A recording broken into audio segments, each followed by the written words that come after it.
Dongeng-dongeng khayalan, kisah-kisah halu tingkat tinggi yang tidak masuk akal dan terkadang menyalahi dalil ajaran agama adalah salah satu jurus andalan Bani Ba'alawi dalam mempromosikan keunggulan kaumnya.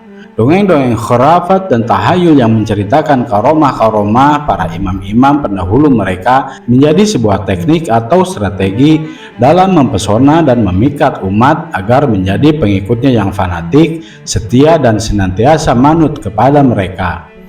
Menciptakan segolongan umat yang bahlul, taklid buta dan sama sekali tidak memiliki daya pikir yang kritis adalah salah satu tujuan mereka, agar para pengikutnya bisa mereka kendalikan sesuai keinginan dan selera mereka. Kisah berikut ini adalah salah satu contohnya.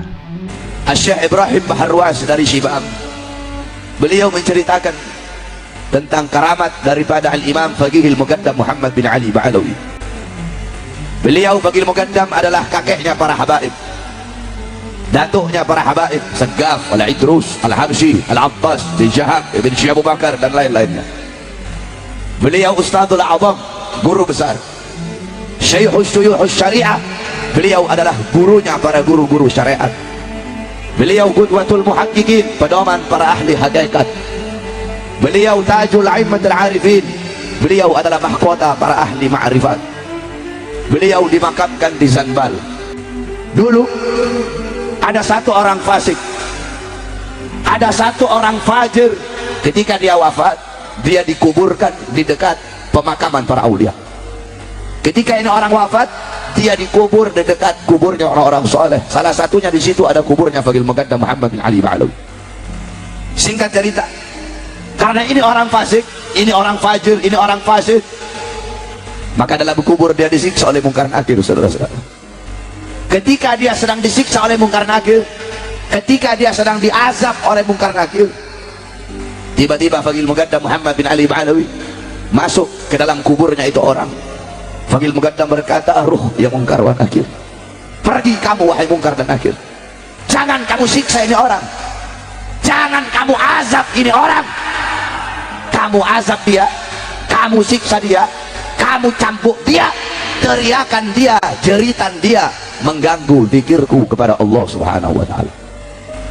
Itu orang fasik dapat syafaat gara-gara kuburnya dekat dengan kuburnya orang soleh.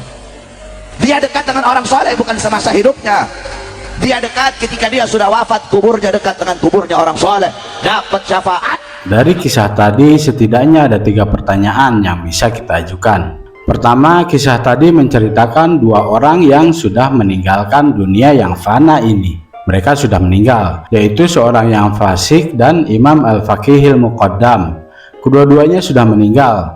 Lalu dari mana datangnya kisah yang diceritakan oleh si Bahar ini? Dari mana orang yang mengarang kisah ini kemudian mencatatkan dalam sebuah kitab, mendapatkan informasi mengenai kejadian yang luar biasa ini, sementara kejadian luar biasa ini dialami oleh arwah?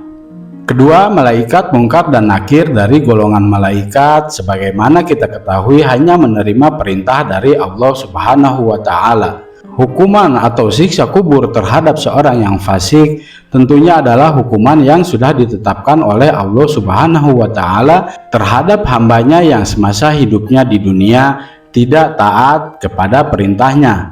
Bagaimana mungkin para malaikat yang melaksanakan perintah Allah bisa dihentikan oleh arwah seorang manusia? Disuruh berhenti melaksanakan tugas dari Sang Maha Pencipta cuma gara-gara arwah si imam merasa terganggu kehusuannya dalam berzikir. Sangat tidak masuk akal, bukan?